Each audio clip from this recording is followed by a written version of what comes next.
Good evening. Today we are going to see design of cantilever slab. So already we have seen simply supported continuous. So now cantilever slabs.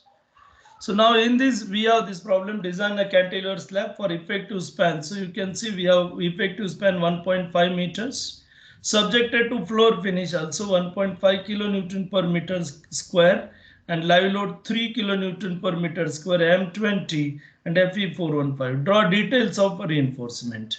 Now we know we have step 1 L effective is 1.5 meters. So now it is given we have this as an effective span. Then trial depth we have L effective upon D is 7 into modification factor. Now 7 we have for cantilever slab, 20 simply supported, 26 we have for continuous. Now we have to assume percentage of steel for Fe415. This value is generally taken between 0.3 to 0.45, or you can directly go for modification factor, that is 1.4. Now substituting this value we will get value of D, and that is equal to 153.06 millimeters. Now this is effective depth.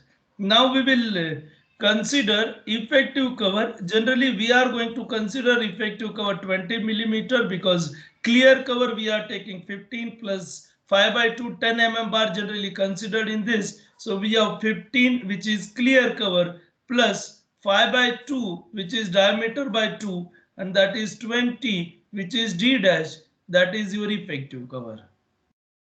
So we have provided D 175 millimeter capital and small d we have 155 millimeters. Now step 3 we have load calculation. So we have total load, dead load plus live load. So dead load we have self weight of slab plus floor finish, and that is 25. D is self weight of slab. So capital D we have 175 millimeter, 0.175 meter. So self weight we have 4.38 kilonewton per meter square. Floor finish is 1.5. This is not assume, actually we have given floor finish, so not assume. So we can write here given floor finish 1.5. So total we have dead load 5.88. Then we have live load 3. And by adding this we will get total load 8.88 kilonewton per meter square. Now we will make it ultimate. So we have to multiply it by 1.5. So 1.5 into 8.88, that will gives me value which is 13.32 kilonewton per meter square.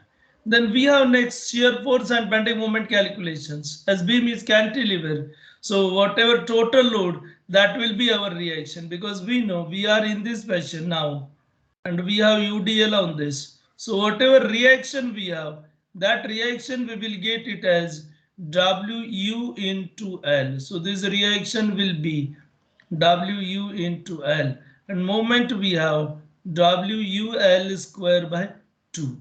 And by using these two equations, we have calculated value of VU and bending moment. Now this I can say it as MU. Now knowing this value, we will check depth from bending moment consideration, where we have to find out RU max. Now we have M20 and Fe415. So I should get RU max as 2.76 Newton per mm square. So by using this formula 0.36 FCK KU max 1 minus 0.42 KU max, and we have KU max. This is for Fe415, which is 0.48. So RU max we have 2.76. Knowing this value, we can find D required. So we will substitute all values. MU 14.99, RU max 2.76 gives 73.7, which is less than 155 mm. Therefore, okay. Now we will go for next reinforcement. Now we have main reinforcement. Now we know formula 0.5 FCK upon F1 minus root of 1 minus 1 minus 4.6 mu upon FCK BD square into BD. Now we know whenever we have slab, so we are going to consider value of width, that is 1000 millimeter. Now small d value we know, this value of small d is 155 millimeters. Then we will substitute these values in this equation, and from which we are going to get value of AST, which is 278.36 millimeters square. So now knowing this value, we have to check it. Whatever value we got from formula should be greater than AST minimum. And we have AST minimum, this is for Fe415. And if we will go Fe415 or 500, that is HYSD bars. And if we will go Fe250, and for Fe250, we have this value as 0.15% of BD. Now here we have D as capital. In AST formula, we have D small. Only in self weight, we have D capital. And when we will go minimum reinforcement, we have D capital. And from this, we will get less than AST minimum is less than AST required, which is 278.36 millimeter square. So we have to go for 278.36 mm square. Now we will consider 8 mm diameter bars because steel required is less, and therefore we will go for lower area. If it goes to 350, 400, then you can go for 10. Here also you can go for 10. That is your choice. So now maximum diameter allowed, so that also we have seen overall depth by 8, 1/8 of overall depth, and we will get 28.88 millimeters. That is maximum diameter. Now we have used 8 mm, then also we are going to get this value, that is 180. If we will go for 10 millimeter, then your value will be increased. So you have to see that value should not be greater than 303D.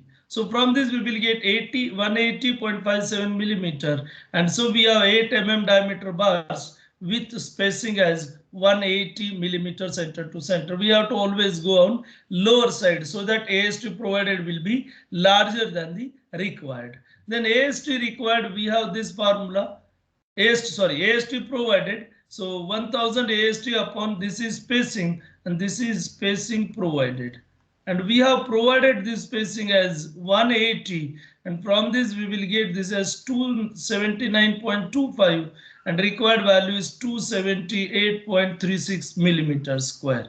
Now distribution reinforcement is always provided as minimum reinforcement, and minimum reinforcement we have already seen, we have 210 millimeters. Now we will go to the again spacing 8 mm, same bars we are using, and which will gives me spacing 239.35 millimeters, which is less than again 450 millimeter and 5D. This everything is given in IS clause. If we will go through it, we will understand the parts.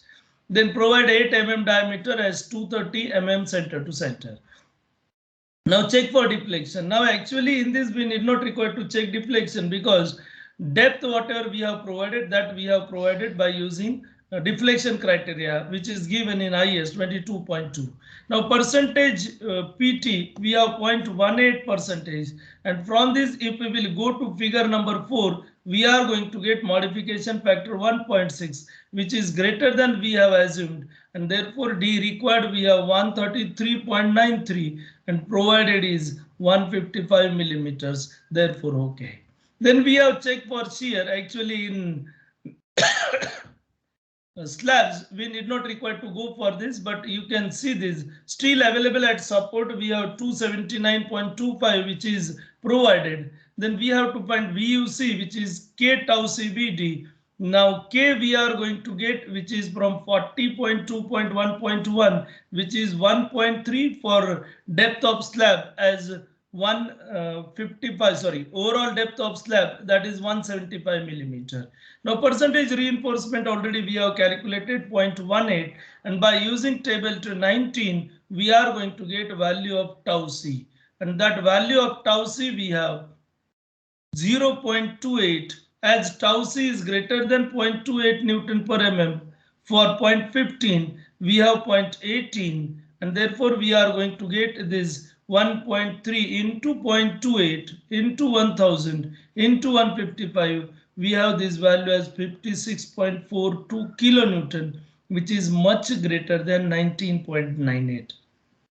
And generally, therefore, we are not taking shear check in your slabs. Now, in the same way, if you will go via VU, that is ultimate shear force M1, MU by 2, it is assumed 50% steel is curtailed. Then also we have 7.5. Then LD, we have this formula given in IS.